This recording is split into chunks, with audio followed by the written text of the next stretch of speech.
Good morning, guys. I'm with you on this beautiful morning. I'm up north in the region of Sharkbay. This morning we are chasing Tailor on Helco slide dogs. It's an absolutely gorgeous morning. There's no wind, there's plenty of colour in the sky. Probably one of the most tranquil places on this earth.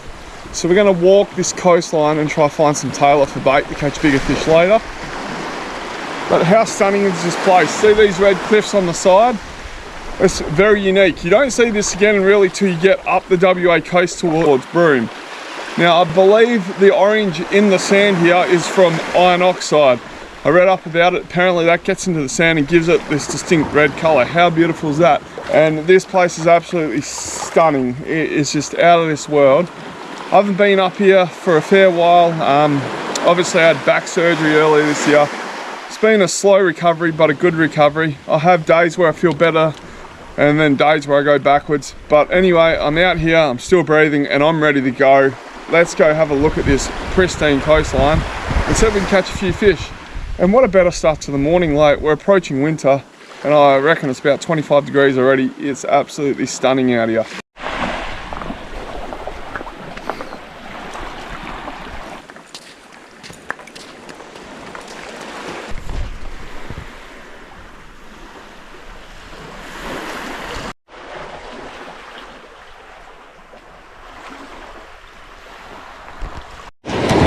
There's a big school of something in front of me.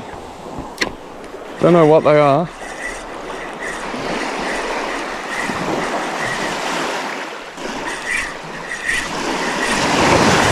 Not fish that are going to attack a lure apparently. Fair bit of current out here. Let's see what happens. Oh, got a touch. Or is that hitting bait? I don't. Oh yeah, I'm on. There we go. That's what we came for. I reckon it's Tailor. It's not biting very hard. It's hard, we catch such monsters down south that all the Tailor up here always seems so small in comparison. But here we go, that's the first one. Woo! I have a feeling it's going to be fish after fish. There we go, come up here. That's a beautiful Tailor actually. Look at that. It's not bad. He's about 40 centimetres. Whoa, we need you. You're not going anywhere. There we go. First one on the board. What a beauty. Special thanks to Jarvis for this one.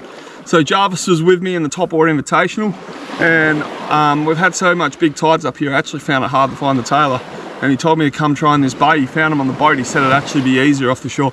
So there you go, that's a beautiful start of the morning. What a beautiful Tailor. We'll keep him for mackerel bait. I just realised that wasn't current I was seeing, that is a school of Tailor bubbling on the top of the water. They've moved up the beach a bit. Here we go. It looks like the school of fish or bait just in front of us. Oh, it landed right in them. I think they might have just gave themselves away. I just saw bait spraying everywhere. So maybe they're out here.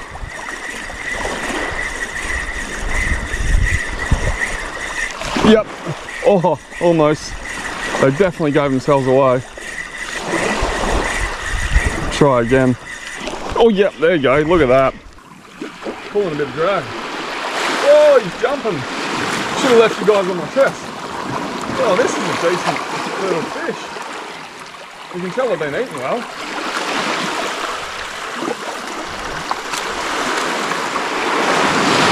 I reckon I hooked him side on. This is why it's fighting so hard. Oh, that is a solid fish. Yeah, I've hooked him side on. Nonetheless, he's a really good fish.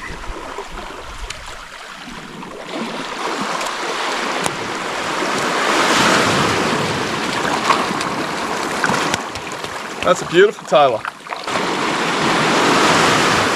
So this morning I'm using the Helco Slide Dog Heavy, and I'm using the Heavy for that bit of extra cast range, but there you go, what a beautiful looking fish.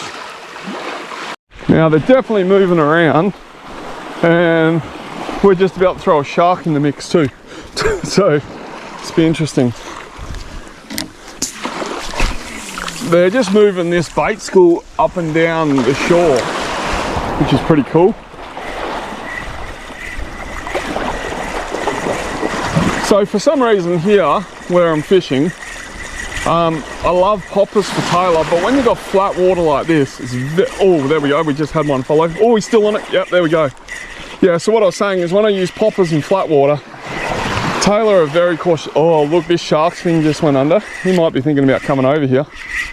Yeah, so anyway, when I try to use poppers here, it doesn't go to plan. The flat water, the Tailor just aren't as willing to hit it. This one's probably the smallest of the lot. It's good fish though, still. This has to be my favourite colour. Oh, it's hard. I've got two favourites when it comes to Helco slide dogs. I like the coral trout pattern. I also like this blue and green tinge. They seem to do it. So if you're using a Helco slide dog, oh Jesus.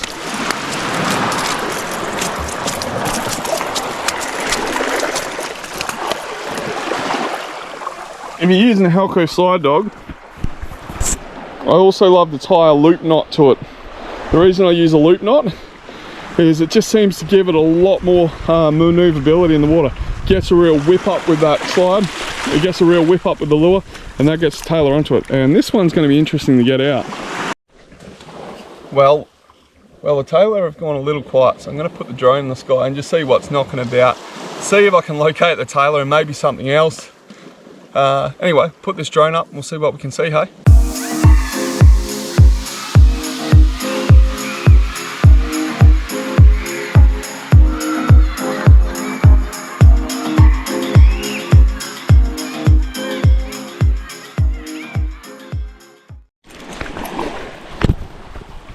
I just got my drone directly over this mammoth school of bait coming through. I'm hoping we can pick up a Tailor taking the lure on the drone. That'd be pretty cool. Oh yeah, I think we do. Oh, I hope that was under the drone. There we go, we got one. That's sick. We'll get this guy off and quickly go again. I'll bring the drone back a tad, I reckon that'll help. Massive school of bait. Heaps Tailor. There we go. He's a good size too.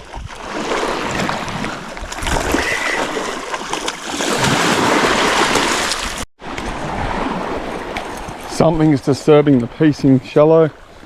Wonder what they could be.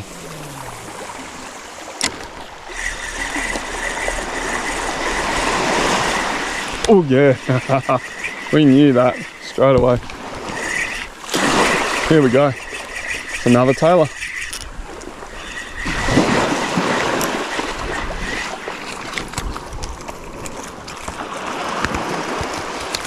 There we have it. Just another beautiful Tailor on a Helco slide dog.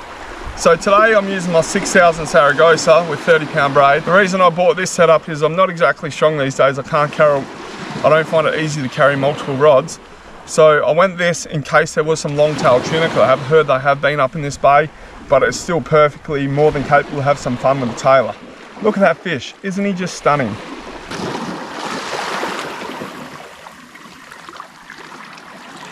Oh.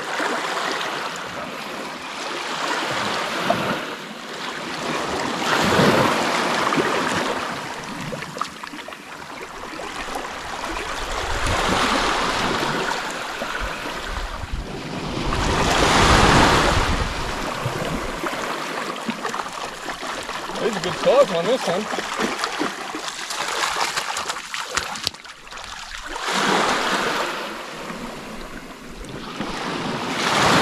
Look at that. What a fish. Just before I make the walk back down the coast, I'm going to show you what I carry in my backpack. First of all, I've got my Shimano split ring pliers. They're wonderful. They cut mono, cut braid, can open split rings. You can even use them as pliers, so I find them handy as a multi-tool. Obviously I keep a few trays of lures just in case I see different fish. Of course I carry a spool leader, so that keeps me pretty much set for a good fishing session.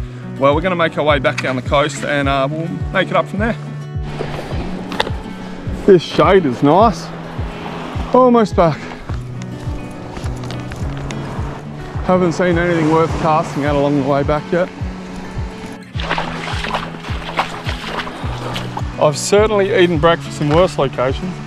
This place is absolutely stunning. Check this out.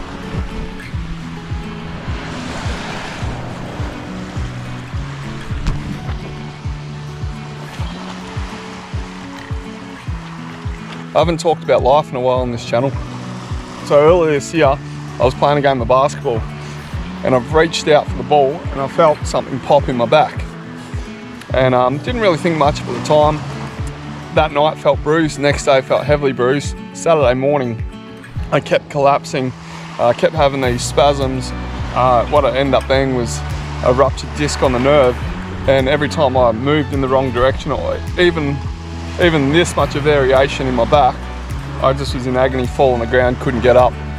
So it happened pretty quickly. There's probably years of wear and tear. I've had my job was heavier in manual labour when I was young. I played a heap of sport, ran 600 Ks last year, so I probably all added up. But anyway, found myself in a pretty bad spot pretty quick. Luckily for me, because I'm fit and healthy, I've had a pretty much full recovery in 4 months. But I've had to quit the job I've done for 15 years. I'm lucky I've got time up my sleeve. I'm going to reconsider what I'm going to do as a career. It's going to be something less labour intensive, just to make sure I have longevity through my back. I tell you what, I was on some very heavy painkillers for about 2 months and they weren't good. I'd never want to be in that position again. But I'm very grateful. Just before I actually had this back injury, I met my partner Chloe. She's from the UK. I wouldn't have made it through without her. Honestly, she's the best, from looking after me, putting up with me absolutely off my face on prescription drugs. Some of the stuff they prescribed me was just that heavy, you'd never want to be on it. And yeah, just very grateful. Anyway guys, thanks for watching and I'll see you guys on the next episode where we're probably still going to be up here.